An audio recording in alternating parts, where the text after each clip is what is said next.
Everyone, my name is Anish. My background was actually helping to lead performance marketing and growth for different companies. Spent 11 years in San Francisco, moved to New York about 4 years ago, and then started an executive recruiting firm specifically focused on hiring hopefully everybody's kind of leadership across marketing, product, analytics, and design. Hi guys, I am Katelyn Glass. I'm the founder and managing partner at 56 Advising. I guess it's cool to say like on LinkedIn what your X is, but I am ex COO of Rowing Blazers and ex Gilt Group, ex Skip Hop, a bunch of different retail brands.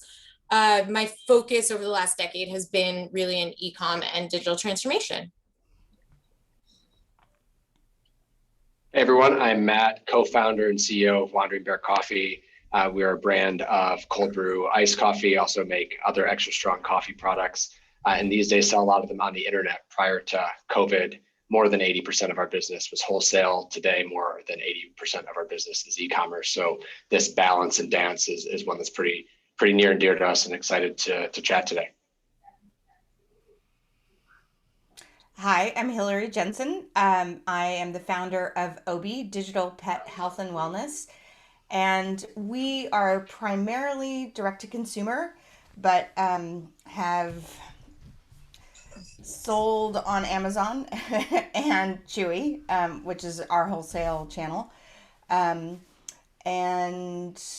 yeah, if you have a dog, check us out at obidog.com. That's awesome. Hillary, can you tell us more about that specific product, Obi? Because it seems super unique. Yeah, so we have a system that is a smart bowl that connects to Wi-Fi. It measures everything that your pet eats and drinks, and it reports on that. And so we help veterinarians with early diagnosis of problems, and then also make personalized recommendations about your pet's nutrition. So people wonder how much to feed and what to feed their pet. And we make those recommendations and guide you through puppydom to senior life. Puppydom, I like that. I just made it up. So. Cool. Thanks a lot for that. So diving right into it. So the format of this is we have a variety of different questions that the audience actually sent in. So we'll do our best to kind of get through them, but then also just go off on our own tangents and sort of understand more about the subject matter that hopefully quite a few of you are pretty interested in. So starting off, kind of like what is the approach that you take when balancing D2C versus wholesale, when kind of managing your media and like measuring your campaign performance? Like it seems like D2C is so kind of performance marketing driven. But are you using kind of unique campaigns for pumping your wholesale channels as well, even though you don't own them? And how do you approach kind of measuring success with those, since it might be a little bit more fuzzy than D2C? Sure. I mean, I can hop in to start here, and Katelyn, you and I were just us tag team this one because I know you have some strong opinions. We were chatting about before. I mean, like the high level on our approach is that there really has not been one approach. It has evolved given the needs of the business and where the opportunities are and where we believe like the next pocket of consumers is waiting to be found. And so like even just taking it back, like we think of everything just progressing from not being aware of the brand through awareness and then eventually into trial of the product. And so for today, all of the spend is actually focused on what would be considered traditional D2C performance channels, because we believe that the awareness we're able to generate with high impression value and a targeted consumer set pays dividends across the other channels. And those are interrelationships that we can talk about how we think and measure it, but we see the positive effect of increased spend in digital channels with a conversion objective, driving gains in other channels, even if they're not directly measurable. The wholesale budget for us right now is really focused on trade support. Like every channel has their unique needs, And so I would say some of the most direct spend we have are in the wholesale channels like retail, where all the funding right now, the only thing getting funded is at the shelf price promotion. You can't have a more low funnel thing than a sale tag on the shelf. So I would actually say that like our most upper funnel spend is our performance spend today. That's interesting. So what is the process of getting that like better placement from your local stores and getting that, like, 50 cents off your next coffee kind of sale tag, and you say funding toward that? How does that even work, and with funding toward that goal? But this simple answer to like a much bigger topic is it's planned out with the retailers. And so you put annual schedules in place and do your best negotiating for what you want in exchange for the support. Can definitely go into that if there's more interest in the audience. But Katelyn, I know you and I were talking a little bit about the challenges of the omni-channel or multi-channel model when it comes to media. Yes, I will restate what I said earlier. As a marketer and e-commerce hat wearer, I hate the wholesale channel with a passion. As a consumer, I love it. It's the only place I shop. And as a former COO, I understand the necessity of it from a P&L perspective, right? Whenever I talk about wholesale, you inevitably start talking about attribution and acquisition channels and really understanding your data. And as a performance marketer, I loathe that I'm unable to see and understand who potential brand ambassadors could be, right? Whenever you work with a retailer, you don't get access to any of that data. So it's really, really tight. It's a tough situation for brands to be in. At the same time, I think depending on your wholesale strategy, the right partner can really help balance your overall D2C strategy, right? There could be a retailer or a wholesale account who just gives you access to a new consumer that your D2C is incapable of getting or would otherwise not know about you. Well, and that I think is a super relevant point. The shelf space at retailers is marketing. It is it's a billboard for your brand and product, creating that when you get it, what can create some of the absolutely most efficient trial you'd ever get. Like take whatever your CAC is on paid channels. I mean, you're getting traffic into the store that the retailer is paying for with trust that they've cultivated in their consumer, and getting trial for your brand, presumably at a unit profit if you've done it correctly. And so, it can be a very powerful tool. And like in talking to performance marketers for Wandering Bear, as we're interviewing consultants, et cetera, really understanding like the anatomy of success, right? Like there are definitely very, very successful individuals that have been successful building e-commerce in performance on the back of massive awareness that's already been created in wholesale channels. So there's absolutely an interplay. And to Katelyn, your point as a consumer, like consumers are everywhere. Like it's a very common journey that we map out in customer interviews. They'll buy our product from Fresh Direct. They might get it on Amazon, and they happen to be shopping on Amazon. They might buy a new thing from us to try to, like, we have always taken the stance that it's not our right to care where they find our product. We just need them to care about finding our product. And so multi-channel meeting the consumer where they are as part of it. I'm curious, Katelyn, if you found any way, because we certainly are just scratching the surface of trying to connect all of that. Like, how do you think, you had a brand like Skip Hop, right, which has massive retail distribution. Like, how do you think about the more relevant challenge? one, I will say, without naming names, eyewear company I recently worked for has a huge, well-known wholesale strategy in Italy, right? Anywhere you go in Italy, they've got billboards effectively of store displays of their brands. When we went to redesign a website and sort of really modernize the brand, we were finding all of this traffic was coming from Italy, but we weren't spending $1 in paid media there. We weren't doing anything. And it led us to, during the redesign and during implementation, we absolutely added a globalization and localization tool called Flow.io to allow for our site to be able to localize content for the Italian consumer who we knew was finding out about us from a wholesale platform. But also, we've all been there, right? You'll be in a store, you find a new brand, the first thing you do is go to Google and you look at their website. So I think you said, what was it? You said, you don't care about how they find you. It's just about finding you. And that's exactly right. When wholesale is used effectively, it can be used as a tool to acquire you a new customer base. And for lack of a better word, you don't really care about anything other than that.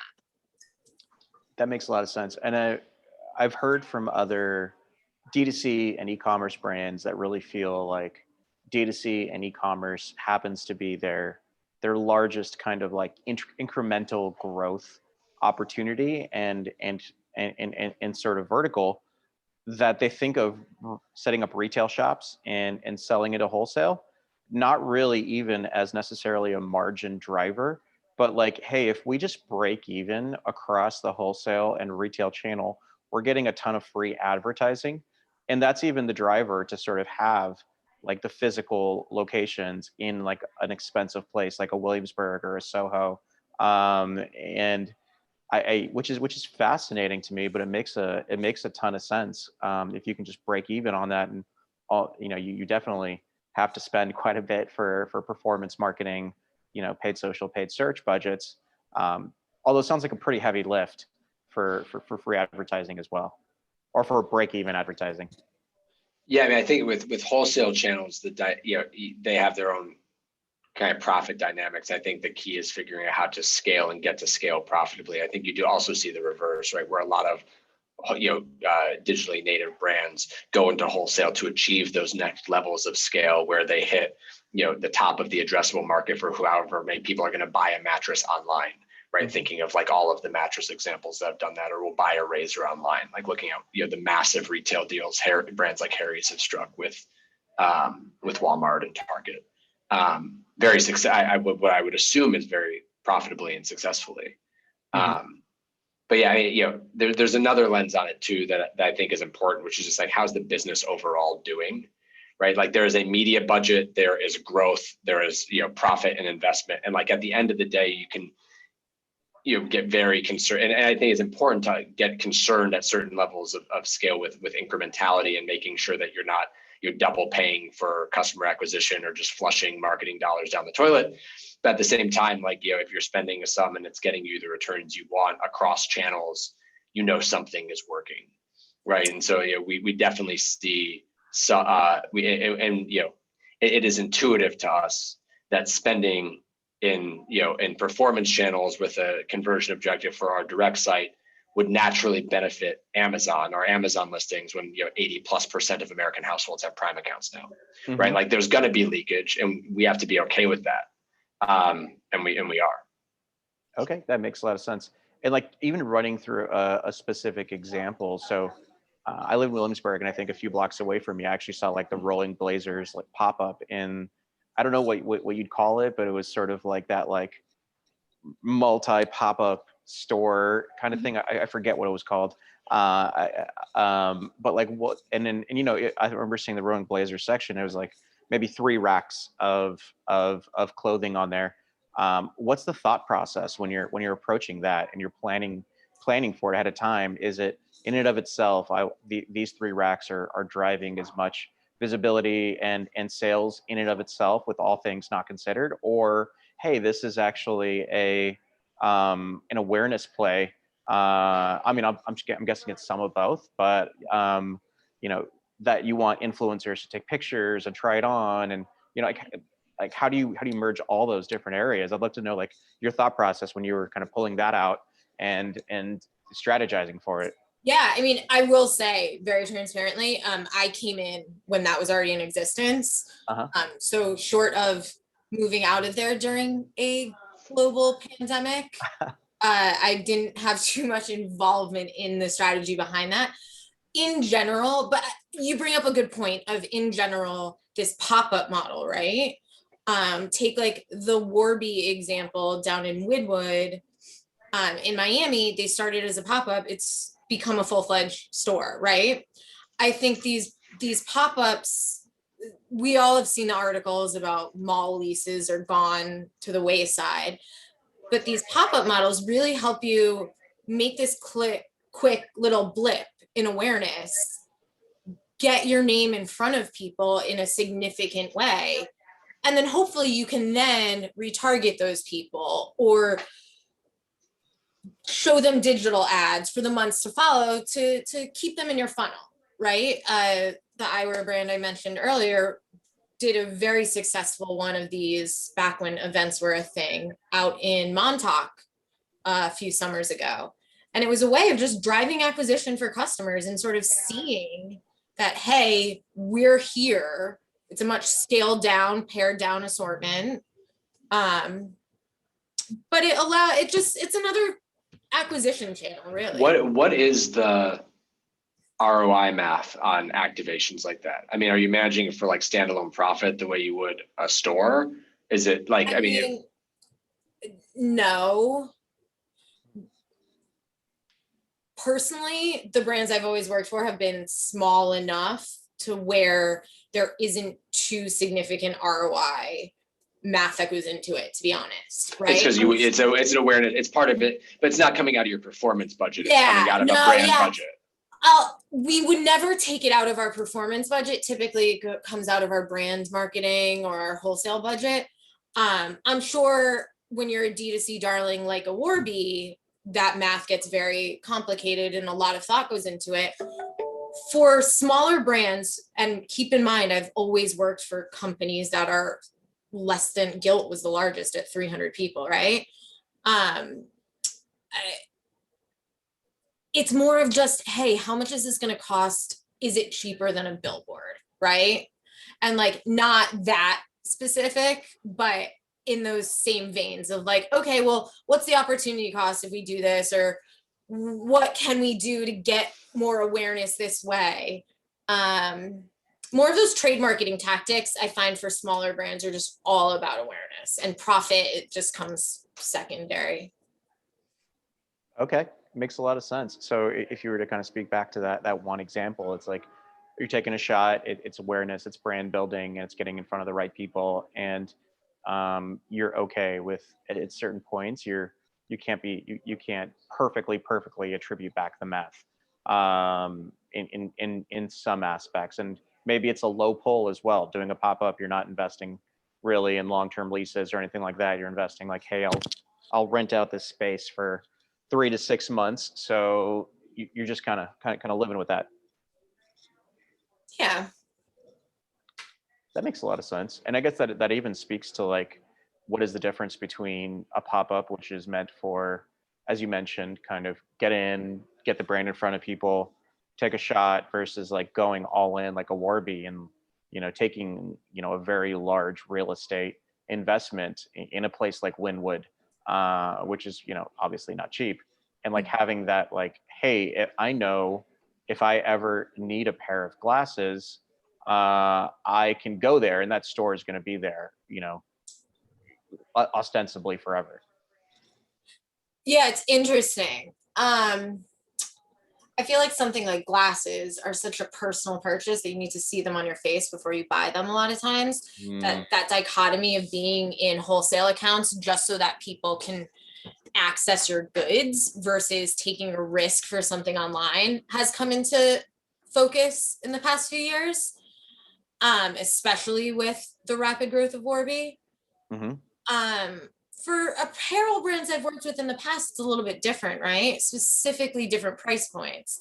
Of course, nothing's ever going to replace the touch and a feel of a garment on a rack, but something like a rugby that you can return very simply, it's an easier, there's less friction there. Okay, and by rugby you mean like a rugby shirt? Yes, a Rowing Blazers rugby, which I should have worn actually today. I should have prepped. All good. That makes a lot of sense. And I don't know if the lift is worth the effort, but like, are there ways that you can break down and attribute back for each retail and wholesale location? Like, can you make your cold brew packaging have like a Whole Foods specific coupon on it of like, hey, get 20% off your next purchase if you buy online? Or does that make Whole Foods be like, what the hell? No, like, like we don't want to put something. Well, you're bringing up an interesting point, which like we don't have to get into, but like around just kind of refereeing across the channels, right? And our objective has always been to be fair, right? And treat, like work for our wholesale partner success as part of our success. So like, that's probably not something we would do. That said, all of our retail products have QR code callbacks, which now after the past year are getting slightly more traction than they were, as like QR code adoption has kind of spiked again. But yeah, I mean, it is hard. I actually think you go to more of like that qualitative, quantitative data intersection with things like post-purchase surveys, customer interviewing, broad surveying to really understand point of discovery. And so there's like a real world, like first click, last click attribution corollary, right? Like where did you first discover the brand? Where are you buying it today?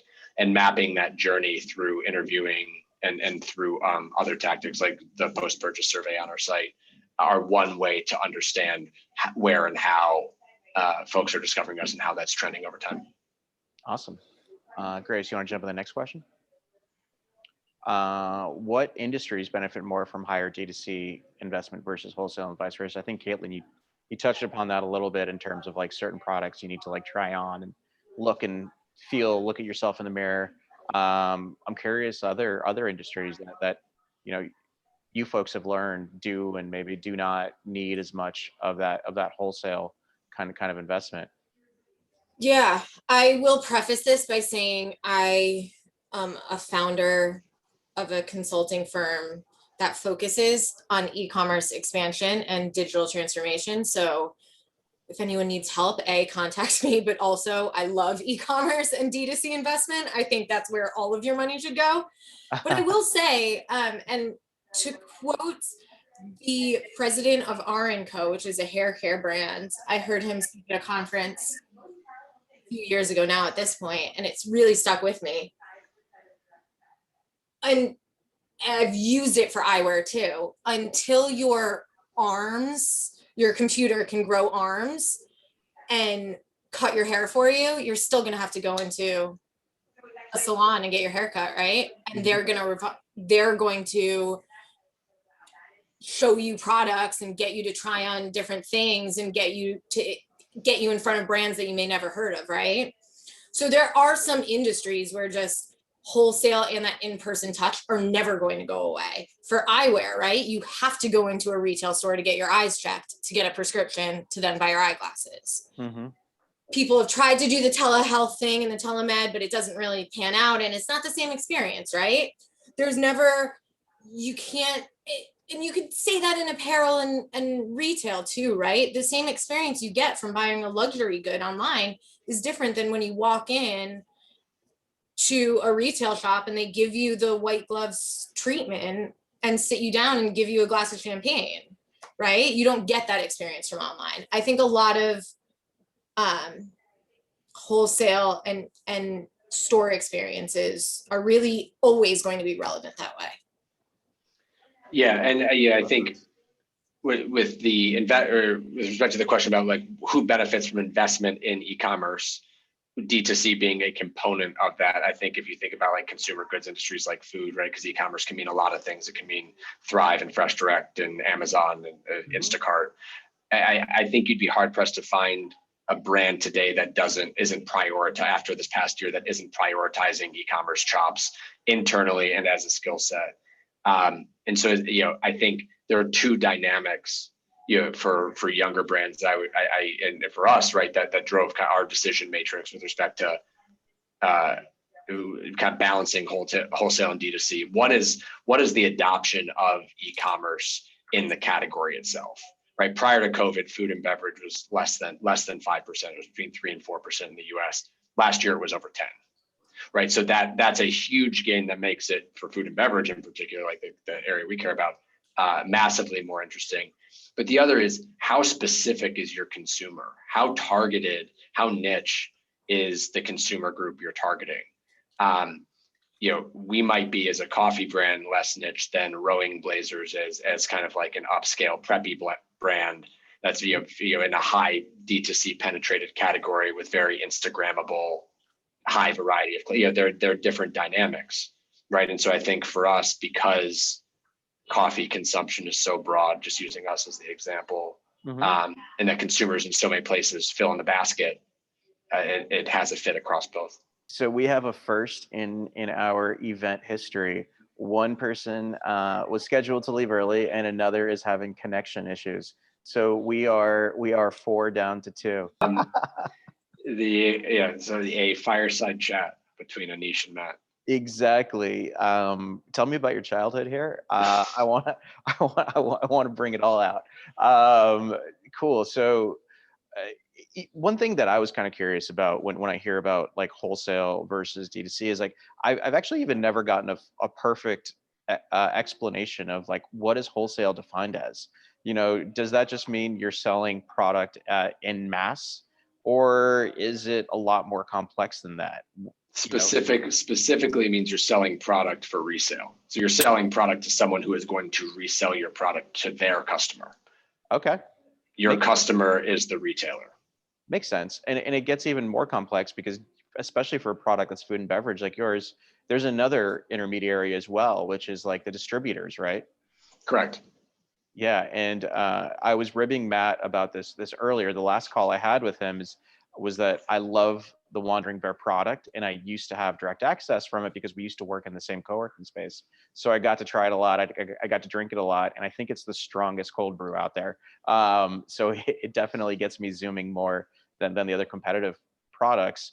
But the bodega that's directly below me, and for those not in New York, the convenience store that's directly below where I live, somehow Matt's distributor does not, align with that particular bodega, and I don't have direct access to quickly get it, right? And so, like there's so many of these like individual relationship questions, issues, all of that come up. So it's not even like you're selling direct to the retailer. So there's like a distributor, I don't know, they take a fee or a markup, and then there's the retailer who obviously has to mark it up a little bit to make margin to pay for all their rent and their employees and all of that. So like how are you working through all of those individual players to make sure like each of those are happy, and doing the math from your end to make sure each individual cost and markup makes sense? Right. So I mean, the simple way to think about that is the last mile cost. So the actual cost of getting you that unit of cold brew to your apartment or office for just you is obviously be substantially more expensive than delivering a pallet of it to a warehouse and then having that, the cases of product going or not going, in your case, to the bodega below your apartment, traveling on another truck with pallets of product and delivering everything in mass, right? Like the actual labor, the activity, the action of taking something and moving it from point A to point B is the same. It's just how many dollars worth or units worth of goods is that same action being spread out against, right? So when you order something online, all of that cost via FedEx, UPS, any other player is borne by the consumer. And so it's really that difference that makes up a lot of the difference in cost, why you'll go on a direct to consumer site and see something for a little bit less or maybe the same price as you would on a retail shelf. It's how it works on both sides, right? So when we are going to sell a truckload of product to a national retailer like Kroger, the actual transportation cost per unit is going to be far, far smaller than it would be if we shipped that same unit to the end consumer. But you bring up like the cost of the topic of economics, and like that's probably what's I think the question from someone in the audience, right? What is the key thing to watch out for when setting up 3PL for D2C? The biggest thing is that economic model and really making sure you're understanding costs all the way down. So not just how the actual 3PL or not the actual carrier charges passed, be it UPS or FedEx or another, but how are they charging for the labor, the pick, the pack, the materials that go into that to make sure that your price structure works, where at your most common orders you can make the profit you need to make. And then the other I would say is service, which relates to tech integration, right? Are they able to work seamlessly with your technology and pass you real time accurate information about the status of your orders. The biggest issues we've had, as we've expanded 3PL, or where there are breaks in communication, because that obviously causes a customer service issue, right? You want to know the status and be able to tell your customer accurately where their order is in processing at any point in time.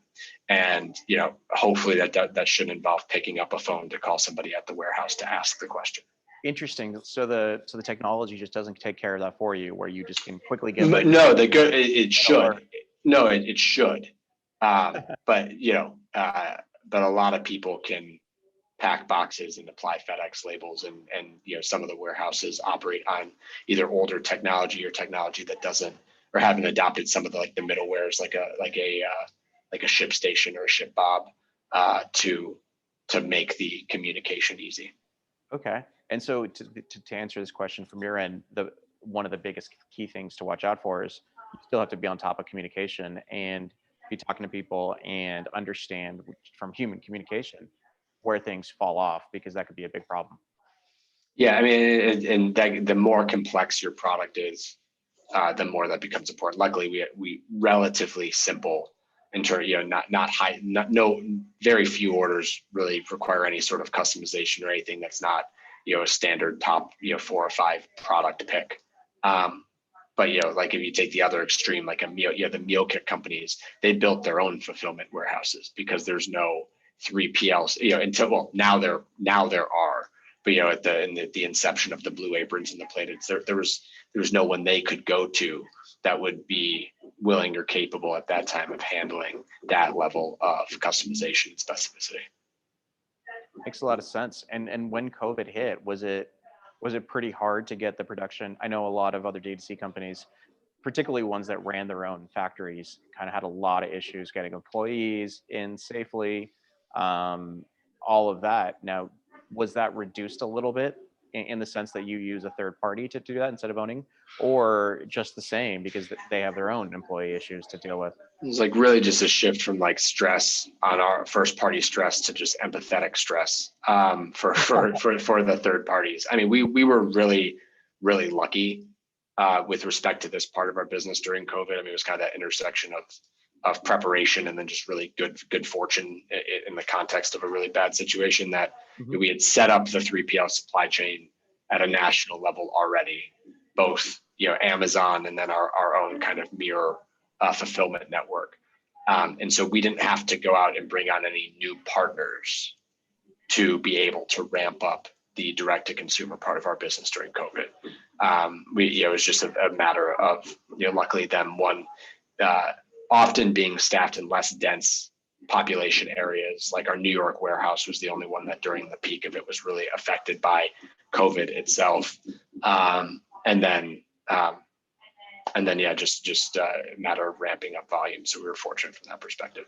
I think it would have been a lot harder if we would have had to set up new partners, right? Which typically would require going out, touring warehouses, in-person meetings, live trainings for how to pack and how to identify product issues. We're fortunate that we didn't have to do any of that during the height of the pandemic.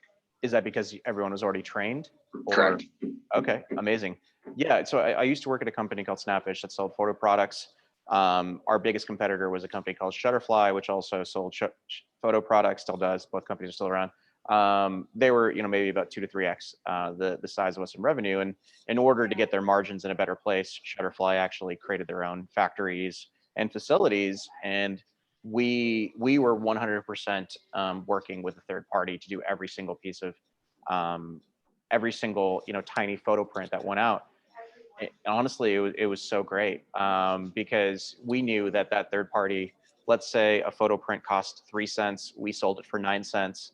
Everything was mapped out, and there was nothing on our financial books in terms of owning a factory, owning employees, owning all of that. And I get that if everything works in lockstep, you are going to save more margin running your own factory, because obviously that third party has to take some level of a profit and markup and all of that. But when the entire industry started slowing down, having all that on their books, all that capital expense of having gigantic factories, leases, all of that was a giant pain in the ass for them. Yeah, it's absolutely a risk. right? And like a known, and then it's also a skill set, right? That you have to be ready for and staff for. I mean, we started Wandering Bear manufacturing our own products, fulfilling our own. I mean, we started fully, owning all of it and have progressively moved towards a 3PL model, which has all the advantages you discussed.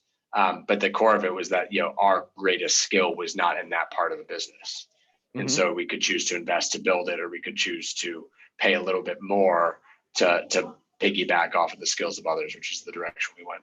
Yeah, it makes a lot of sense. And at your size, like you just taking all of your time to figure out how to like manage factory issues is just, as you mentioned. Those are the worst type of problems. Yeah, it's like one that's a lot harder to fix than like, if a connection breaks to your Facebook account for a couple hours. For sure. Cool. So how do you approach testing in D2C before pushing to wholesale, or is that even really the process? Does the learnings from one feed into the learnings for the next? For us, we only really know the reverse in a sense, which is that like, we have yet to really test anything in D2C that has been pushed to wholesale, because that scale in our business is so relatively new over the 7-year course of the business. So probably not the best one to offer perspective on this particular question. Well, you could probably offer perspective on how you learned what worked and what didn't work, like at the very, very beginning, right? Like where and how did you sell your first 1,000 units? So that's interesting. So our first many thousands of units were sold direct to offices. So similar to how you discovered it, right, in the co-working space. I mean, that was prior to COVID. That when we talk about wholesale, a significant part of that wholesale was retail, grocery stores, but an even bigger part was selling direct to offices. And so that's actually where we got our start, and where we probably had the largest leadership position kind of in any part of the business.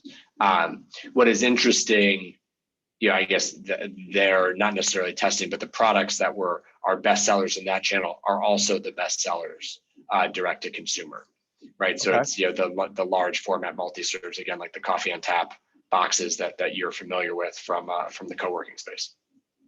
That's super interesting, because I think that was like selling an almost, like, I don't know, I just wasn't used to that form factor. It was, and for those unfamiliar, Matt's kind of box, it's almost like a Franzia box, where it's just a rectangle with a little tap that's plastic. It's just like a Franzia box, but of course branded much better. And was that a little bit of a differentiator between you and the competitors who were just selling the kind of normal one-off bottles?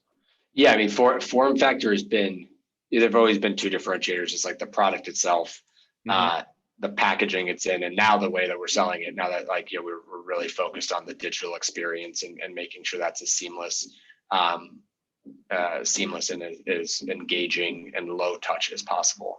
But yeah, I mean, the form factor definitely was an advantage, specifically if you think about like product market fit with the occasion, right? We really still feel and believe that it is a better format, better form function for at home and at work, right? Anywhere where there's a refrigerator and you're consuming or want to consume cold brew, with any frequency, keeps it fresh, keeps it at the push of a button. It's very easy.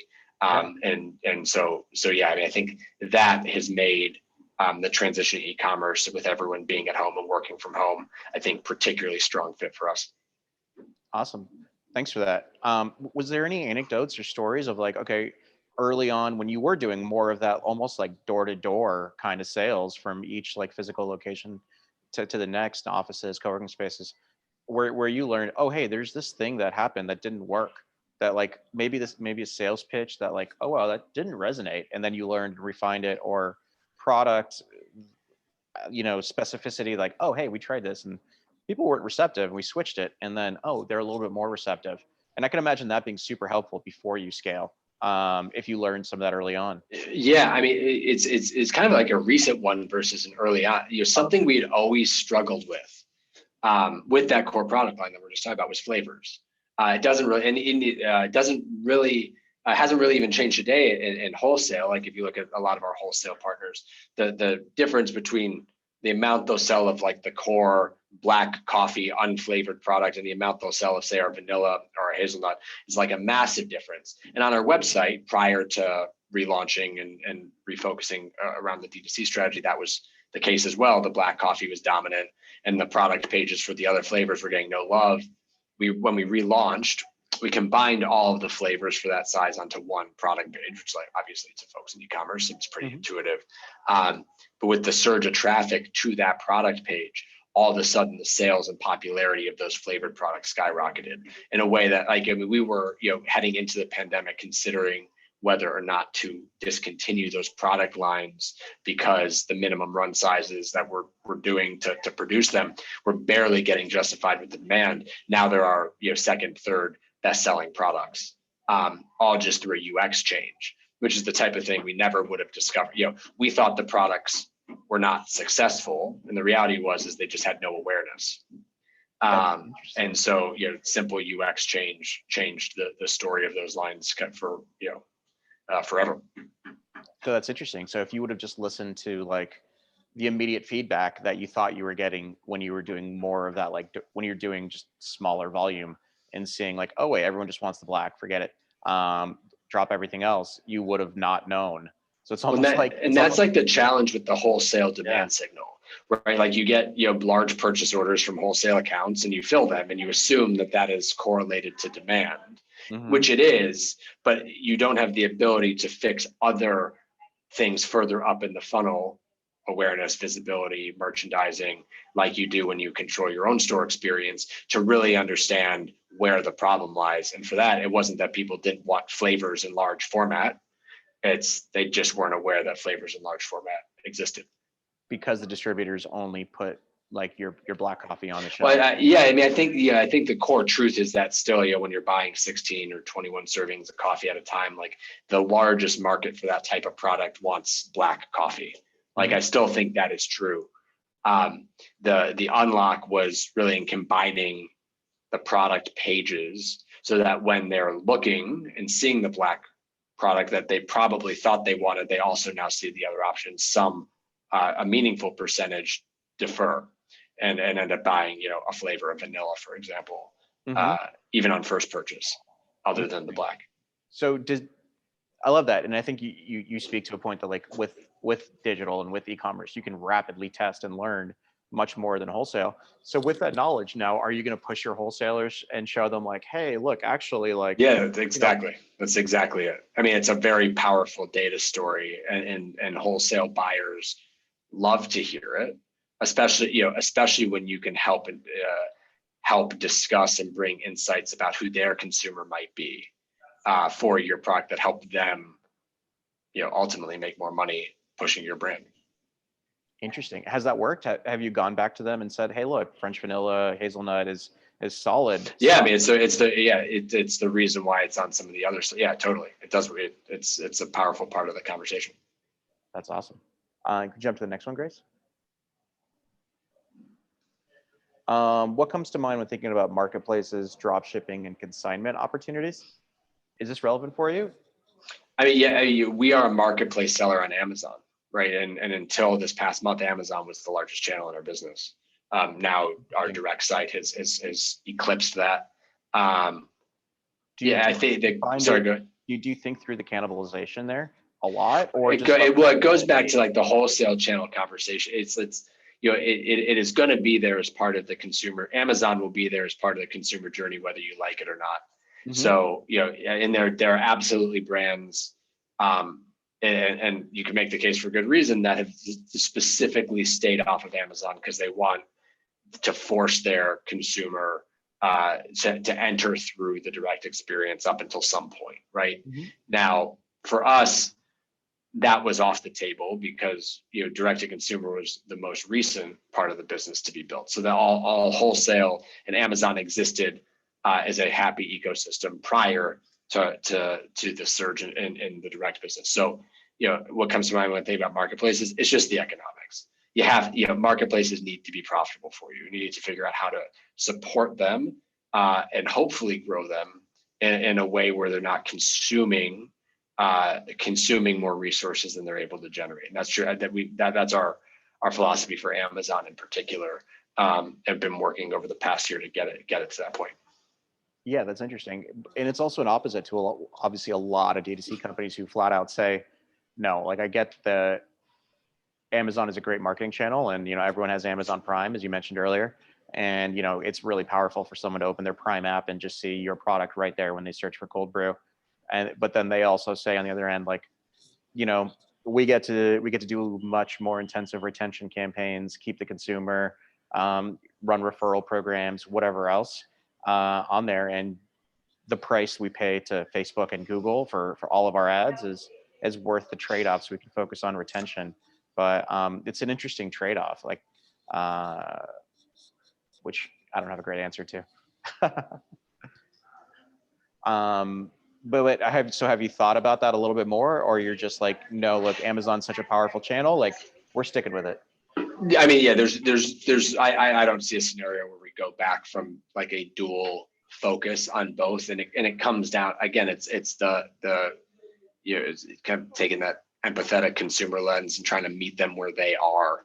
Like, I go back and forth about whether I really view like where I think Amazon exists in the funnel, right? And like our current philosophy and the way you'd look at the way we've allocated media across the channels, we view Amazon as very, very low funnel. It's a search and a high intent channel where our goal is to make sure that we're driving to the extent we're helping build category intent or brand intent, that we're driving it into a solid bucket, and there aren't holes or opportunities for others to come on top of our listings or change the visibility of our listings on Amazon. But I mean, it's a very, very powerful to be top of search rank for any term on that site, just given the sheer volume of search. I mean, people view, when it comes to consumer goods e-commerce, the Amazon search bar is a much higher intent search bar than even Google. It is further down in the funnel. By the time you're searching for something on Amazon, you are there to buy something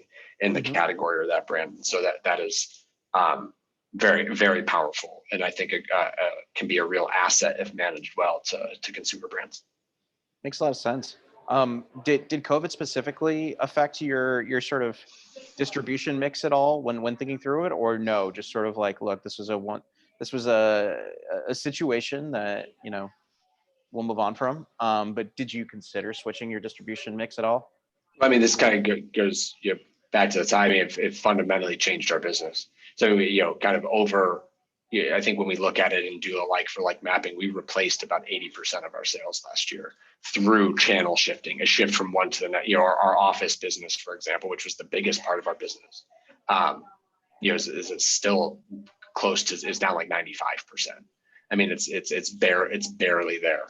And so I think the big COVID trend, which I do believe is a long-term shift, is just the share of U.S. households that are buying groceries online more than doubled. We went from 3 or 4% across the U.S. to over 10%. I mean, that is a massive change that I think really changes the prospect for any grocery brand's ability to build a meaningful first-party business online. Whatever addressable market you thought you had, multiply it by at least 2. I mean, that should be a pretty big difference in the efficacy of marketing efforts driving that channel.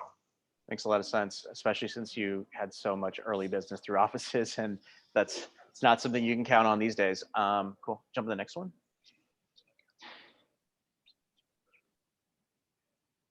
Is this something you think about as more and more wholesale accounts have an online presence? What are best practices for protecting your D2C channel while serving your wholesale customers well? I think you spoke to a little bit earlier in terms of meet your customer where they are, and is that something you're beyond just Amazon? You're thinking even more is still in play. Yeah, I mean, the word I would challenge in the question is protect. Right. I think that is protecting is I think an unnecessarily adversarial stance on what you're really doing here, which is refereeing in the interest of the customer, right? So like, the goal I think should be to try and create a degree of price parity across the different channels, such that, from a consumer perspective, they should be as close to indifferent as possible about where they find your product. Now, obviously, you as the brand are going to have a vested interest in having them buy from your direct to consumer store. And so there, the onus is on the brand to create a specific and compelling reason, which could be price, but can be any host of other things, loyalty, Katelyn mentioned, other member benefits, other marketing channels and tactics, exclusive products, test products, early access, any number of things, subscription, membership, and there's a very long list of compelling reasons to get that purchase on the site. From our perspective, yes, okay, the best thing you could be, both economically and in terms of our story, right, is be a long-time subscriber on our site. That would be our preference by a small amount. But the necessity is that we create a compelling reason for you to come and buy at least once, right? Because by buying at least once, we know who you are, and we intend to use that privilege in the best way possible, right? To try and make sure, to the extent that you're opted in to various forms of marketing, you just know what's going on. That when a new product launches, you're aware of it. When we launch a new retailer, you're aware of what's happening. And by doing that, you can support all channels.